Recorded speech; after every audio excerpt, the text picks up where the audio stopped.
Loading program, Trekommendations. Welcome to Trekommendations, the show that searches out incredible Star Trek-related content with the help of a wonderful guest. My name is Jason, and joining me on the show today is a wonderful actor whose credits include Federation HQ's Ops Officer in Star Trek Discovery. It is my first guest who has actually been a part of the thing we love to talk about. It's Michael Chan. Hey, how are you doing? Well, I'm very well, Michael. How are you? I'm good. I'm good. A little cold. It's like negative 15 degrees Celsius here today. Okay. I don't want to be stereotypical, but it's very, very wet where I am at the moment. It's in England and it's raining. Yeah, I mean, I'm Canadian, so yes, cold is something we're very used to. But yeah, I love that we're both living up to stereotypes. That's perfect. That's what we want to do. I am the guy who goes out and takes out his recycling bins in his t-shirt and PJ pants, even when it's like negative 10, and in Crocs with no socks. Yeah, that's how we Canadians do it. We're just built different. It's what keeps you looking so young and youthful and fresh. Is kind of you're constantly partially frozen, and just that's exactly it. And as an actor, that's very important. That's adding years to your career. It's also why, you know, people value Canadian actors. You know, the cryostasis that we keep ending up in. It really helps us with our images. And they're like, we can put them in any conditions and they're not going to complain. Exactly. Excellent. Well, Michael, we know you've been in Discovery, so we know you know something about Star Trek, but it's very important for me that we calibrate our guests. So I have a couple of calibration questions for you. Calibrating. So just to help the audience get to know some of your Star Trek tastes, a few questions. As I said, there's no right or wrong answers, but you will be judged on your answers. First one, here's an easy/difficult question for you. Who are your top 3 Star Trek characters? Top 3 characters. Oh my God. First would be Harry Kim. Yeah. He's my hero. You know, I grew up with him, and he made me believe that I could be a Starfleet officer as well, and so I became.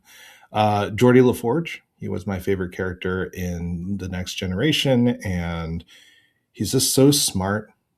And, you know, he's disabled, but there are ways around it, and he's still able to be one of the best crew members on that ship. And, you know, like, as someone who TNG is like my favorite Star Trek, and it's the one I first grew up with, even though the original series is what I watched first. I was like a baby. Yeah. So TNG is the first one I fully processed, and Geordi just spoke to me, you know, in every way. Third character, this one's hard. I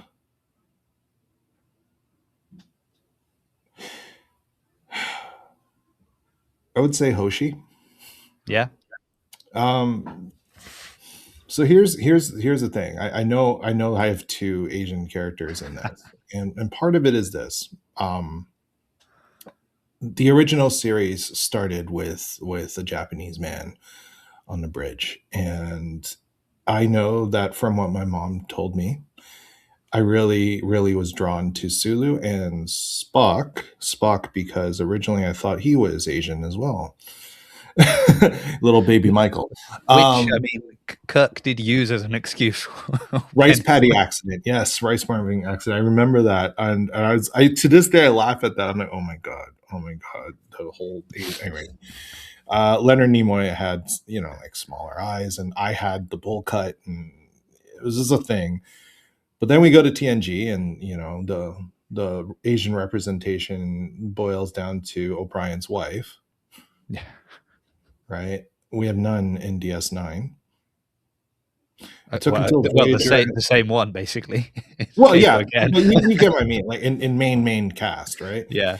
It took until Voyager and then Enterprise. But Hoshi is fantastic because as a communications officer, she's brilliant. There's this episode where she figures out alien language, and we see how the development of things like the universal translator and all that, and just her brilliance really, I don't know, she was my favorite character on there, not just because she's Asian, but because she's just wonderful. Yeah. A great character, all well-rounded, well-written, and then there's Mirahoshi. But anyways, no, but seriously, Yeah. those are my three. It was I like just I was struggling on the third because I love Janeway right. very, very much. She's actually my favorite captain. Yeah. Um, so it's Well, like you say this. So having said Harry Kim is your favorite, Mhm. right? And obviously, you know, we joke, we all joke, poor Harry never got a promotion. Poor Harry, like the forever ensign. But recently on this show, guests came on and recommended the autobiography of Captain Janeway. I don't know if you've read it or I listened to it. She recommended it as an audiobook because it's read by Kate Mulgrew. And listening to that and hearing, at least in that story's version, Janeway's rise to captain, I felt so bad for Harry Kim because I was like, this woman got promoted time and time again, maybe when she didn't deserve it. And this guy, he's doing the work of officers, you know, way higher up the rank than him. His best friend got promoted twice. Promoted, Yeah. demoted, promoted, whatever. I was like, what is going on here?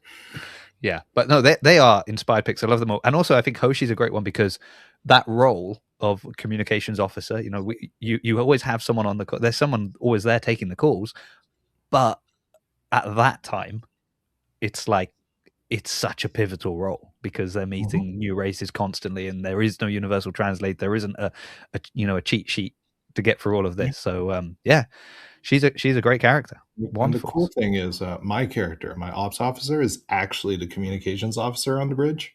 right? So for me, I was like, "Oh, I'm Hoshi Enhura," yeah. There we go. There we go. We'll come back to that. Let's put a pin in that for a second.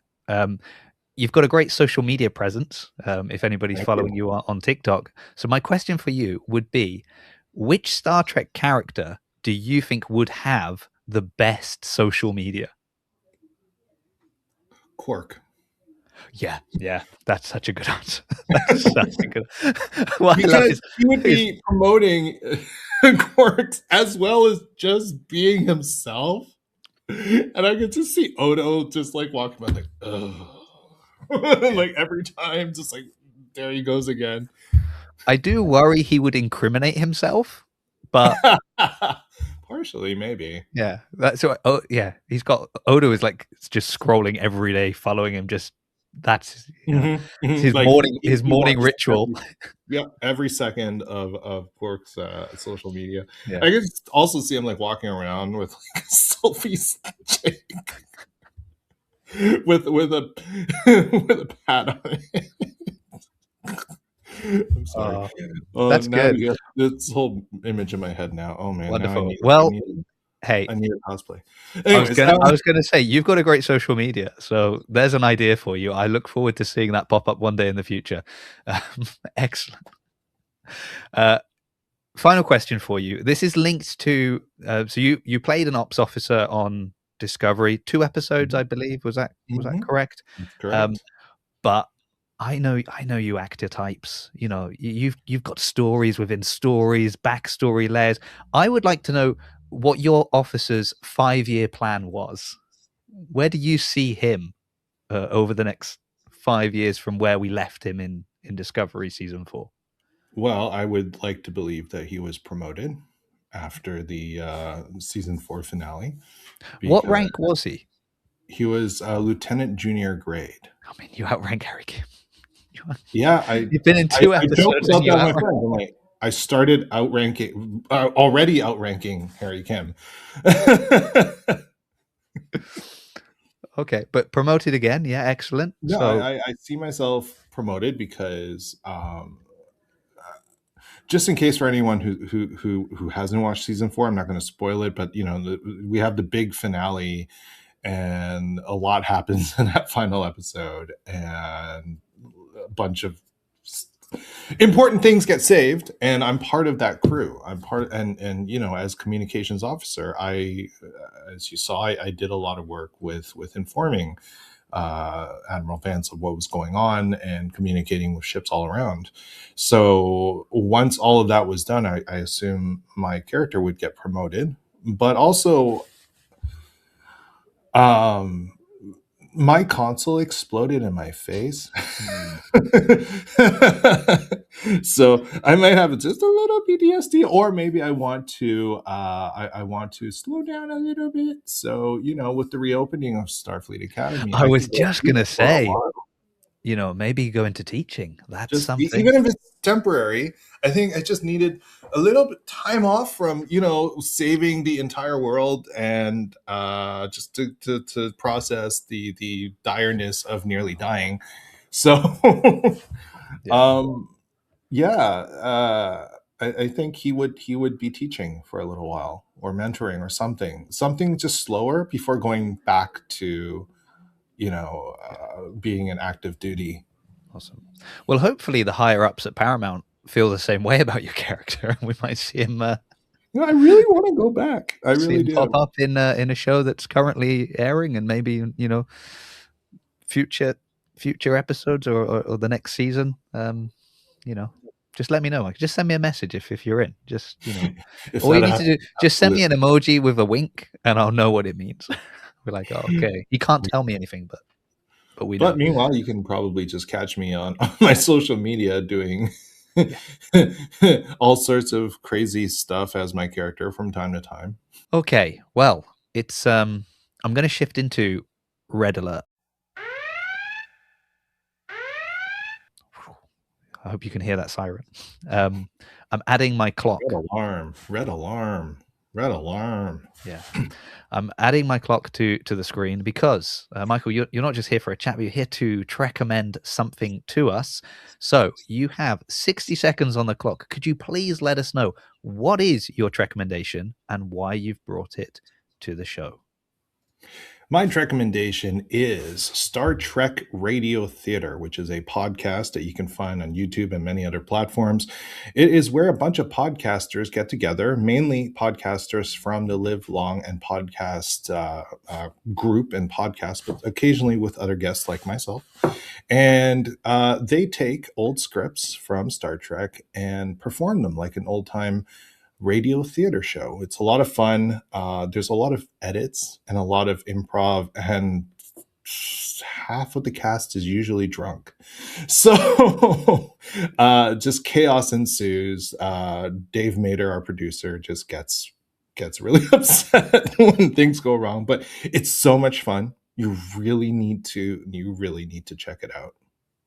Excellent. I love that. And very time efficient. Wonderful. I feel like the podcast is safe. We're not going to blow up.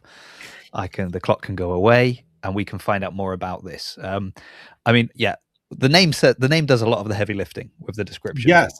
Radio theater. Immediately, I don't know about you. To me, I always think Superman when I hear radio theater. I go to the kind of the classic. I also remember the podcast that did a similar thing of doing some of the old like 1950s Superman kind of radio plays, or if we're going sci-fi and being in the UK, The Hitchhiker's Guide to the Galaxy, another great audio drama radio play. Doctor Who does it too, right? Sorry, Doctor Who. Yeah, yep, loads of Doctor Who stuff, and it's always fascinating to see as well what things enter like lore and canon for different shows because of being on the radio, and where they have to be like, oh well, we can't convey this, we've only got voices, and so they bring in weaknesses and elements or powers that don't aren't visual but are descriptive. So you are really playing into my my sweet spot of I don't really listen to music, so I consume a lot of audio stuff, and it's books, audio dramas, podcasts. So you're threading the needle beautifully here, and Star Trek. There we go. Like it's a complete Venn diagram of my life. How did you first come across it? A friend of mine, Jameel Robinson, who himself is a podcaster and also quite well known in the Funko Pop fan community. Jameel basically I was doing a different podcast a long time ago where I was just eating food and interviewing people. So I'm like introducing a food place while also interviewing people. And Jamil kind of introduced me to Dave Mader, who's the producer of Live Long and Podcast. And Jamil was part of Star Trek Radio Theater. And I was like, this thing you're doing, all of you are doing, it's really cool. It sounds like a lot of fun. And I'm like, so after interviewing, it's like, can I join you guys one time? And so, yeah, they let me join them. And this is, by the way, before I was on Star Trek. So back then I was just Michael Chan, who's done Mayday episodes and commercials. And from there, it's just the whole thing grew.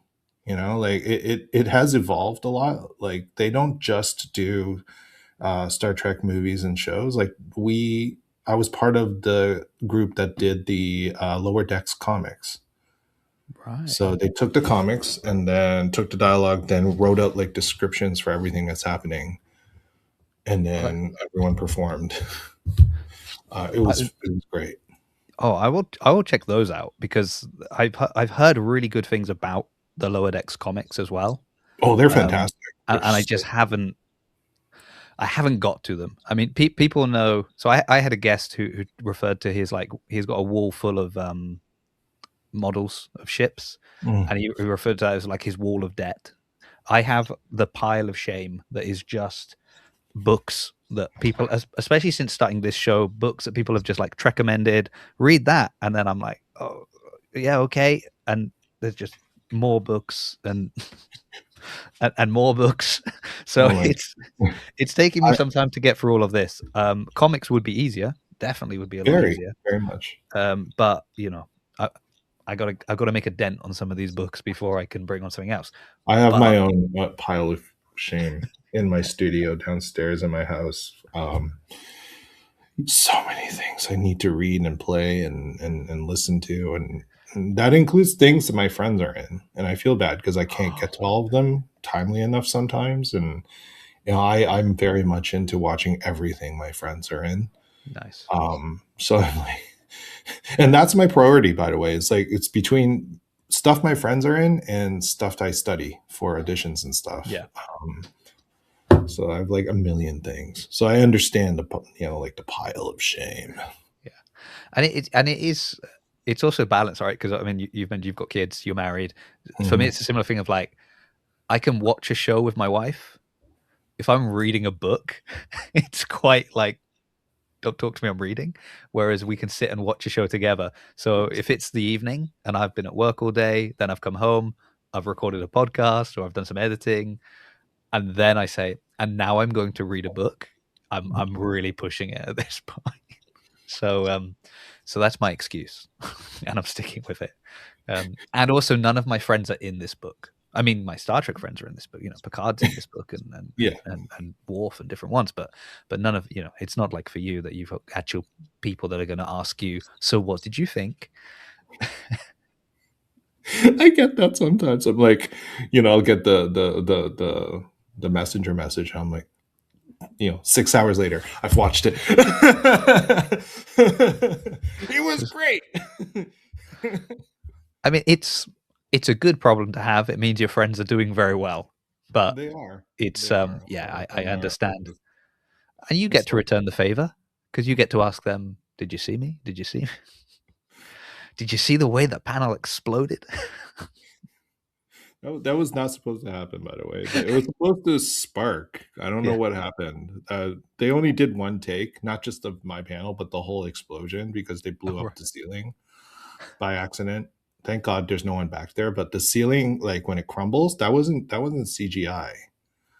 That was real. They blew up the ceiling accidentally in the back where all the cannons were, like the special effects cannons. There we go. We're getting all the secrets now. This is good. You can come back. You can come back on and we'll just do an episode of Secrets. You want to ask me about everything that happened on set? Yeah. What else wasn't supposed to happen that happened? Yeah. So you've done a couple of the. I'm interested by the comic version. That's great. So because you mentioned as well, like they take old scripts. You mentioned though a level of improv that comes up in them Correct. as well. So how does that work uh, with sticking to the script and like I suppose getting to the same destination, but with the improv, like how far off track does it go before it kind of has I'll to give you get an reeled example. back in? First Contact. Yep. We did that movie, and Jeff was playing. Well, anyways, at one point he says "commander." Just the way he says "commander" was so funny that every single time that word showed up, all of us started going "commander." It's like, what? And then someone was like, why are you saying that? I don't know. Commander, right? Or like, there was another one I was on, was the original series, and I chose. So when say that changes are made, sometimes we don't play the character seriously. So I was Kirk, Okay. and I was like, you know what? I'm just gonna play Kirk like The Rock. Okay. So I changed everything. Whenever it says I say the Kirk. And occasionally throw in like if you smell what the Kirk is cooking, you know, or Oh, like man. talk about millions and millions of the Kirk's fans, Yeah. and the rest of the crew is just like, what is wrong with him? So And it's yet you little and you things got like that. invited back. That's incredible. So it's little things like that. Sometimes we're really serious, like we're Yeah. dead serious. But sometimes it's just, someone comes in with an interpretation of the character we didn't expect, and we play around that because it's so ludicrous.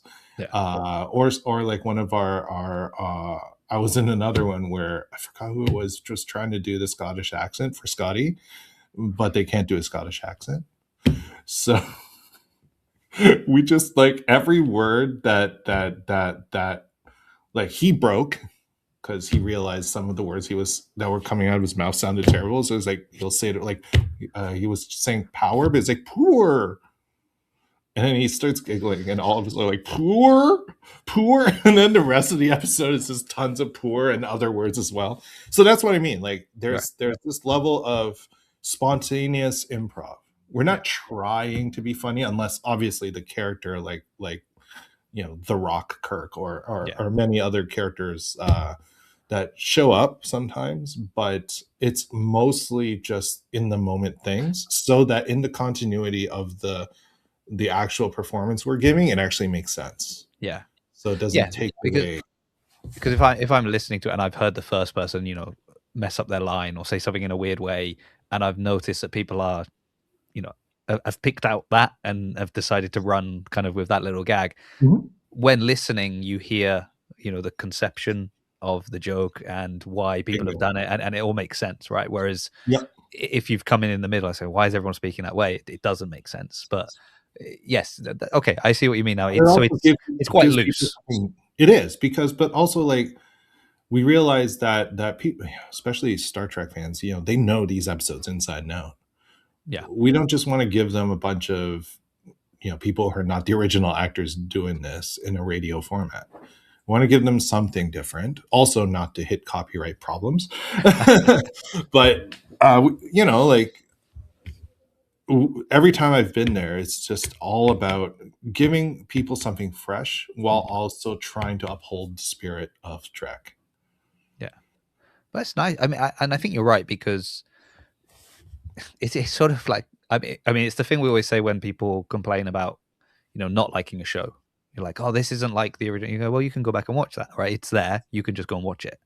And so doing the same thing again is a little bit redundant because you're like, well, Hmm. if I want to listen to this episode, you know what I'll do? I'll put it on while I do the washing up or do something else Well, in the yeah, house, and like you I'll don't even just have to listen watch to it. the TV screen. Yeah.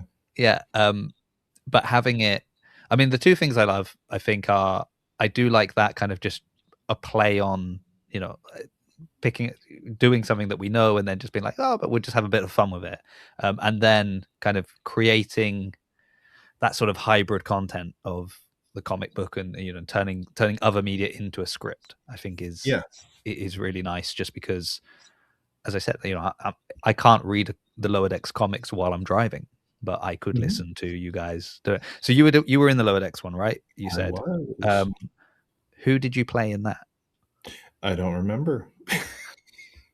Is this I've at all done so linked to many of the those. some people drink a lot during the recordings? Is that why your memory is so foggy on all of I these? have played so many different characters. Um, I will say this: if you ever hear me as Chakotay, I have made him Asian in every interpretation. Like I put on my Cantonese accent Right. and I run with it.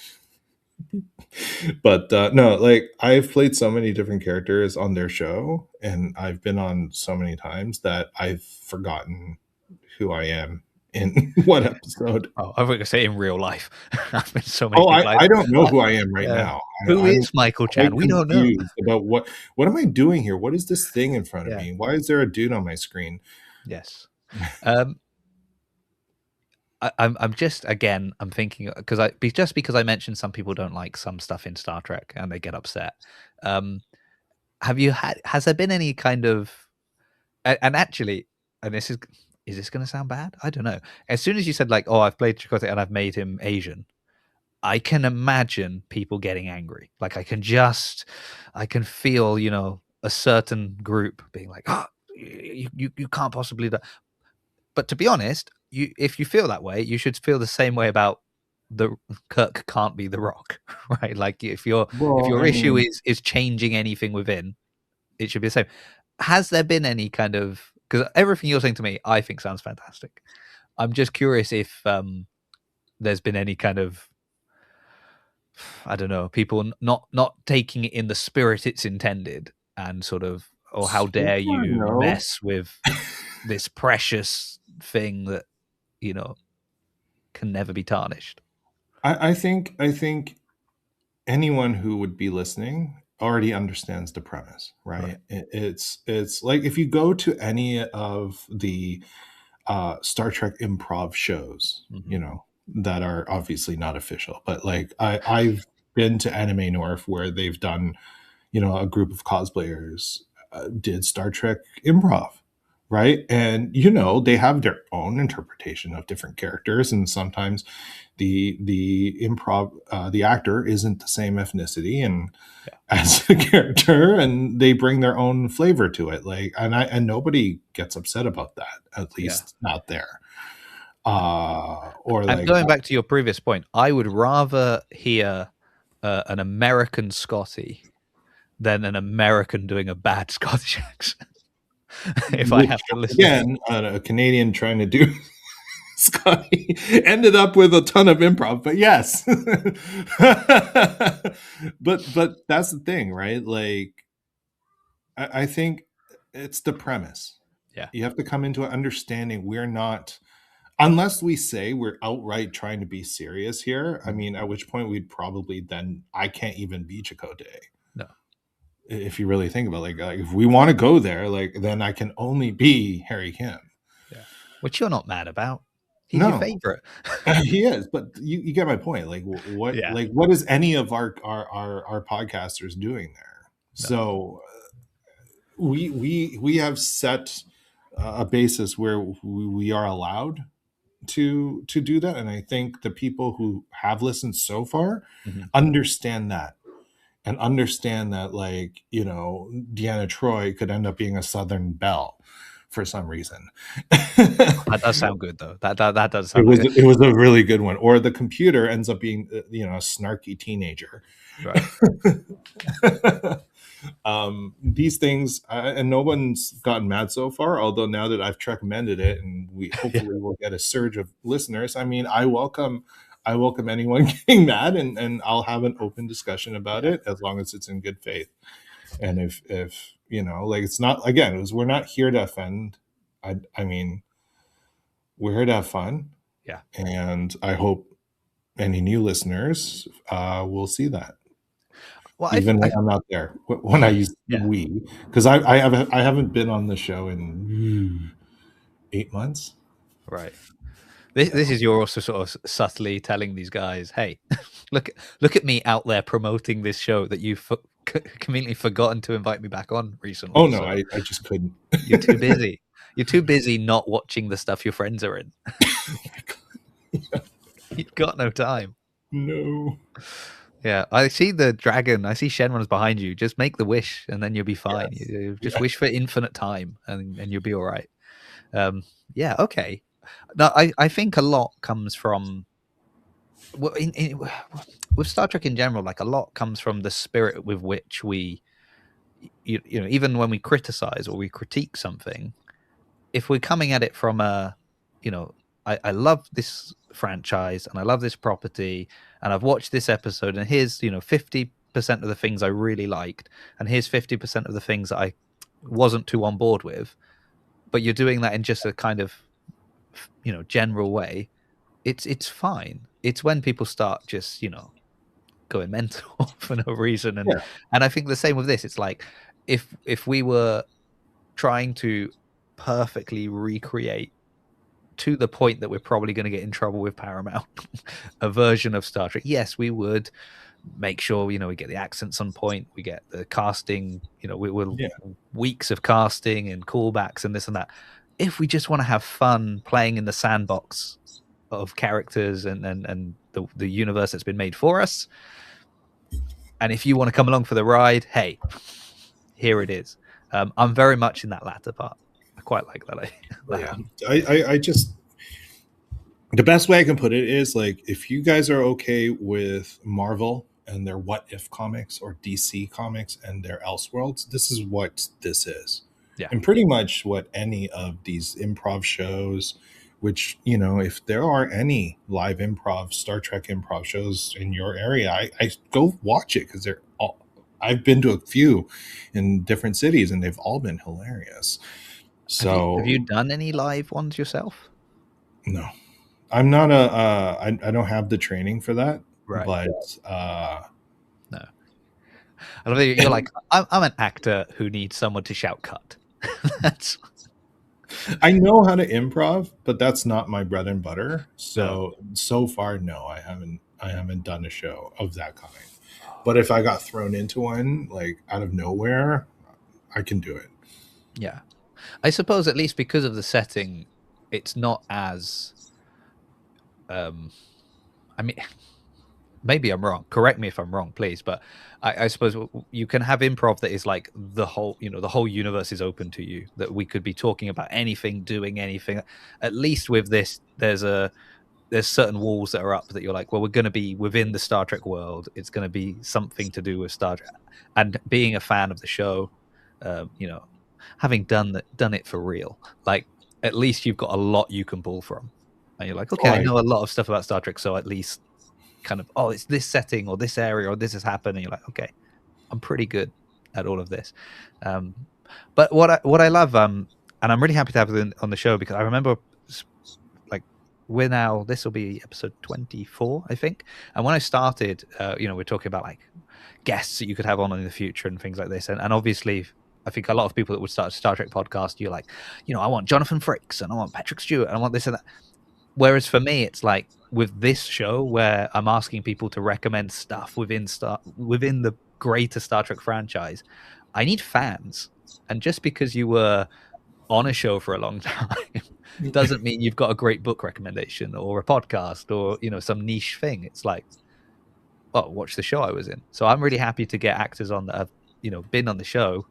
Fantastic. But they've been on the show because they love, you know, it's sort of, I love Star Trek. And so I made it happen that I got on the show versus I was an actor who got asked to be on this show. And that's how I discovered Star Trek. Yeah. If that Although I must admit, like when I meet actors who become Trekkies because they were on it and they're like, wow, this is not what I expected. And in researching my character, I started really fall in love and then I did it. That's cool too. Yeah. Like, what a great way to make more fans. Right? Just keep employing people. Let's keep employing them. Which is what Skydance needs to remember. Yeah. Yeah, or not just new people, right? People that have already, you know, who are already living in the 32nd century. I think when they announced that like Starfleet Academy would be set in the 32nd century, and a lot of fans were like, oh, we kind of really wanted it just post Voyager or even prequel-esque, and like Yeah. in Kirk's time or something like this.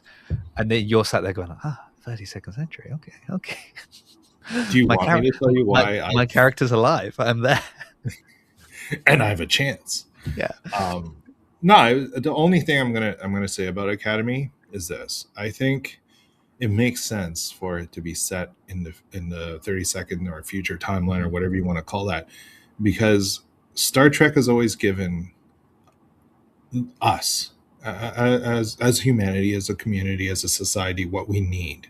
Mhm. And I think a lot of people don't seem to understand that. Like, for example, Discovery jumping to the future and showing a broken Starfleet, broken Federation. They're like, well, that's not Star Trek. I'm like, actually, it is, because if you look at the world in which that in Discovery and all new Trek is being produced in, our world is, and the systems that we've built that we thought were working aren't working all so well.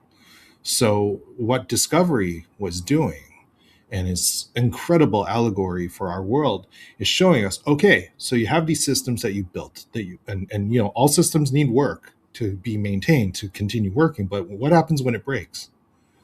Well, you have to have people who are willing to do the work, like the crew of the Discovery, and then you rebuild. You rebuild. You don't fix. You rebuild. You rebuild it and you make it better. And why is Academy important? It's important because now you have these young cadets, these young people, because young people are not just the present, they're the future, but they're also brought up in a broken system. So what we have here is the next generation. They are going to rebuild. They're going to keep rebuilding, and every successive generation is going to rebuild. And that is what our world needs to see right now. Our youth, our kids, they're the present and they're the future, and they're living what is happening in our world right now. Yeah. People really need to understand that Star Trek has always been produced in a time, and when it's produced, whatever period any Trek is produced in, it has to give our society, because that's what Trek is, right? Something to look at and go, man, this is what we should strive for. I'm And definitely going to that's say why it's maybe the Academy works. most eloquent sorry, I'll start that again. Maybe the most eloquent explanation of why Discovery jumped so far into the future I've heard, to be honest with you, Michael. So congratulations. That was very nice. I'm okay with it being set in the future. At the moment, though, something is really annoying me about the fact that it's about like 800, 900 years in the future. And it's and I'm saying that, so we're recording these episodes a little bit in advance, but if anybody's like following my Instagram and my TikTok and my sudden kind of growth that I'm having at the moment, which is nice, I've been talking about the episodes as they're coming out, and not in a like I hate this way, and not in a this is the best thing I've ever seen way, just in a kind of, some people are unhappy about this. Here's some reasons why, like these things could have happened, or here's something I've noticed that's quite interesting, and I'm just looking and kind of, reflecting on it and talking about it. So I put one out today about about Beta Z, and like, oh, how come the Beta Zs don't have dark eyes anymore? Like, that's interesting, right? And we haven't seen them being telepaths, just empaths. So if you look at the history, Deanna Troi, Luxana, they all look like this. They had these powers. Anyway, we've got Zoe Steiner now. She's playing this character. Perhaps we're going to discover something that's happened. Who knows? And there are a number of people like, oh, and I think my point as well was a little bit like, it's a strange choice because Star Trek aliens, if we're honest, are usually pretty simple designs. It's like, you're human, you've got pointy ears. You're human, you've got something on your nose. You're human, you've got, and like, for Betazoids, it was just the eyes. That was like the only thing. And so you've changed that, which, okay, to me is a little bit strange, but hey, let's see where it goes. And then I just get told, a lot can change in 900 years. A lot can change in 900 years. And I know it can. And I'm curious, what has changed? Like, that's what I'm saying is, well, what has changed? Why have these things changed? Like, I'm happy to speculate. And or other people saying, oh, it's just a TV show. Like, don't worry about it. Don't stress so much.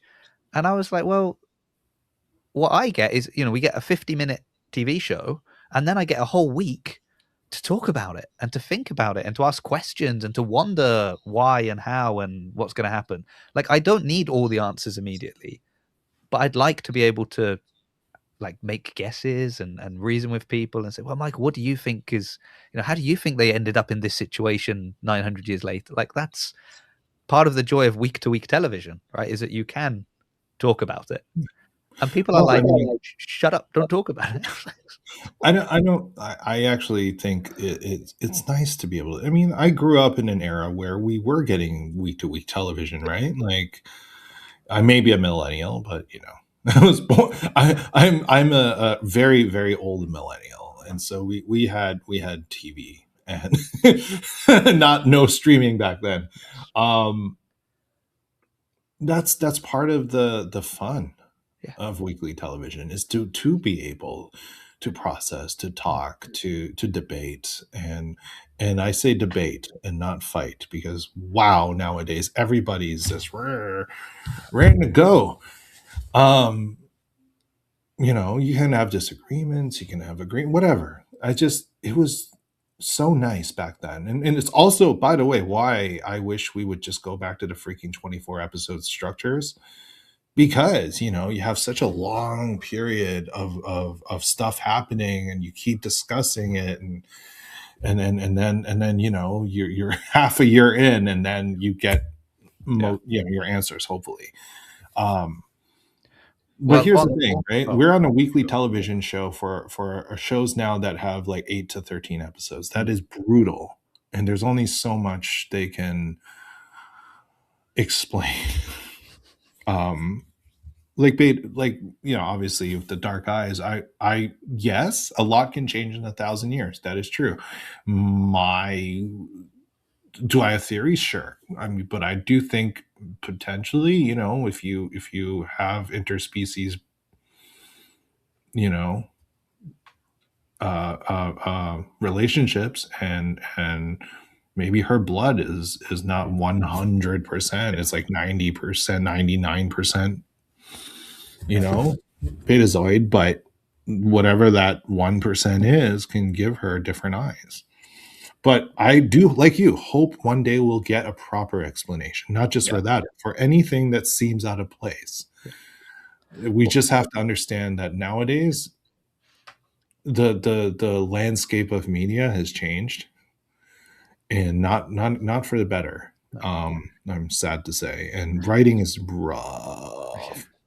It's funny because people say, because I've had this discussion about the length of TV shows, and I still see, I'm like, I call them TV shows. No one's watching them on the TV. The streaming shows, whatever we call them now. And you hear, oh no, this is just modern shows. These are just modern shows. They're 10 episodes, they're 13 episodes. That's modern shows. And I'm like, well, yes and no, but actually that's modern American shows. Because like British shows have always been like 6 episodes. But if you watch like Korean dramas, they'll Yeah. be 20 episodes an hour long each. I watched one recently and it's like every single character, even characters I didn't expect, like they had full fleshed out backstories, like full episodes dedicated to them. And I was like, I can't believe this person's getting a whole episode like explaining their backstory. But they had time for it because they're like, well, we've got we've got plenty of time. I realize, everything costs money. I understand. I'm not going to complain. But you know what doesn't cost money? You can go and listen to the Star Trek theater. That radio theater, that doesn't cost you anything. You can do that. I'm going to go and track that down now. By the way, as soon as we end all of this, I'm downloading a load of episodes. Start with the lower deck stuff. I will. Because that is the most different you're going to get. Yeah. And they just did Galaxy Quest, even though it's not really Trek. It's Trek inspired, but that was cool. They did a good job. Okay. Well, no, I will look up the lower decks. So I actually believe I ordered a lower decks uniform. I think it's just arrived today. So perfect, like a perfect little combination of things to happen there. Well, thank you very much. I'm just going to move into the final part of the show now, which is now called Incoming Transmissions. Incoming transmission. So this is the part of the show where we just read if we've had any emails at trekommendations@gmail.com, and anybody sent messages over TikTok, Instagram. As I said, we're recording these a little bit in advance, so people might have heard me already mention this in the past, I suppose, but I did have I encourage people to email me. I love to hear from people, but I did get an email the other day that was a little bit, I don't know, not the emails that I'm looking for. So I'm just going to read it here, and I'm also going to read my response. So the subject was, nice logo. Where did you steal it from? Ooh. And then it starts, I created the Mike in a Delta logo almost 15 years ago. I'd really appreciate it if you'd stop using it and come up with something more original. I put 10 years of my life into the show and really don't like seeing someone steal some of the work I did. Last year, someone used the Week in Trek, and I asked them to change their name, and they did. So I'm asking you to change the logo. I own it. It's copyrighted. I would rather not go through legal channels, but I will. Live long and prosper, Mike. So I thought, well, that's interesting. I've never heard of this guy. I don't know the show. I did some Googling. I found it. Episodes haven't come out for about 5 years, which is probably why I didn't know what it was. But I responded because I'm a nice guy. Hi, Mike. Nice to hear from you, and great first impression. Really appreciate the accusation that I'm a thief and stole the logo from a podcast I didn't even know existed until today. And not the much more likely scenario that I simply picked a delta, the most recognizable Star Trek symbol, and a microphone, a classic podcast symbol, and combined that to make a logo. Following up with the threat of legal action was also a nice touch before I'm even given a chance to say if I would be happy to change it. But hey, at least you ended with live long and prosper, showing you have the real Star Trek spirit despite all the aforementioned. I did look up your podcast after receiving this email, and yes, the logos are incredibly similar. But as you haven't put anything out for a few years, it's no surprise I've not seen your logo before. And the only recent thing I found was a tweet from January where you accused someone else of stealing your design. Again, I would put it down to parallel thought and it being a really simple idea. But as I've only been doing the show for a few months, I don't mind looking into changing my branding, especially as you asked so nicely. Hope you're enjoying Starfleet Academy, Jason. So if the show's changed its logo, maybe this is why. But here's a question for you, Michael, because I'm curious about this. I mean, you can see the logo on the screen. Mm-hmm.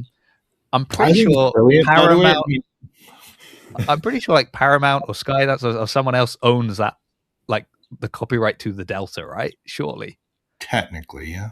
I don't think you could copyright like their product, could you? No, not that. Okay, from my understanding, that shouldn't be possible. Yeah, because if it's too similar, they might jump on you for attempting. Yeah, that's what I was thinking. So, I mean, even your logo, like if you tried to copyright that, I honestly don't think it would work. No. Well, and as I've said, I've looked up his logo, and it's a slightly different style of Delta and very slightly different microphone. But I mean, a Delta's a Delta, right? There's only so many microphones you can use.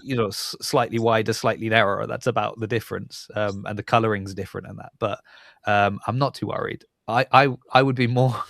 I would more likely think that like Paramount or someone would come after me. In which case, I'd be more than happy to change. Paramount, don't worry about it, guys.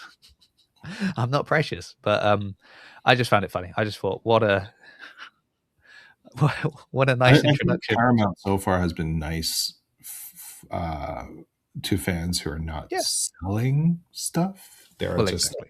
They have been not so nice to people who are selling stuff, and they've obviously increased their pricing on their licensing. Yes. Yeah. Well, hey, Paramount, if you need me to change, just let me know. Be happy to do whatever you ask. Mike, I don't know. I don't care. Not you, Mike. This Mike. Oh, I know. I was laughing. Of course. Too many Mikes. Short of my name. Yeah. Anyway, how dare he, misuse your name in that way? That's what I'd be worried about. Excellent. Well, going back to this, Michael, thank you so much for coming on the show. Obviously, we've mentioned numerous times people can see you on season 4 of Discovery. Mm-hmm. But beyond that, where can people find you? How can they look into the projects that you're doing and support you and show their love for the Michael Chan? Well, you can find me online. I'm on Instagram, TikTok, Threads, Blue Sky. It's at Michael C.W. Chan, which I'm not sure if you can see is on the screen there next to my name. But you can also watch me in Law and Order Toronto in the second season, Surreal Estate in the third season. I am one of the leads in the family show Popularity Papers, based on the books by Amy Ignatow. And yeah, just look for me in all sorts of commercials. Like, oh, and if you bank on CIB, like with CIBC, I'm on the business section of their website right now, just a part of a photo spread. Yeah. Okay, everyone go and open a new account. That's what you've been told you're going to do. Fantastic. Well, considering all of that, thank you so much for making time to come on the show. I'm looking forward to going and checking out your recommendation, also because it's not going to cost me a lot of money, which is always a bonus when people Yeah, come on it is and free. recommend something that doesn't break the bank. Thank you, everyone, for listening. Go show Michael some love. His TikToks and stuff are brilliant as well, so you absolutely should check him out on there. But also, email Paramount and just say, what happened to the ops officer? We're really curious. And what would be good for him is probably a year of teaching at the academy. That would be great. Mhm. So I mean, come on, Paramount. You made a trading card for me. Clearly, I'm important. So bring me back. Yes. Yeah, and say sorry for blowing up the set in his face when it wasn't supposed to happen. I was not injured, so that's the good part. Yeah, It's maybe just dramatic for the character. If you'd got injured, you'd definitely be in academy. Yes.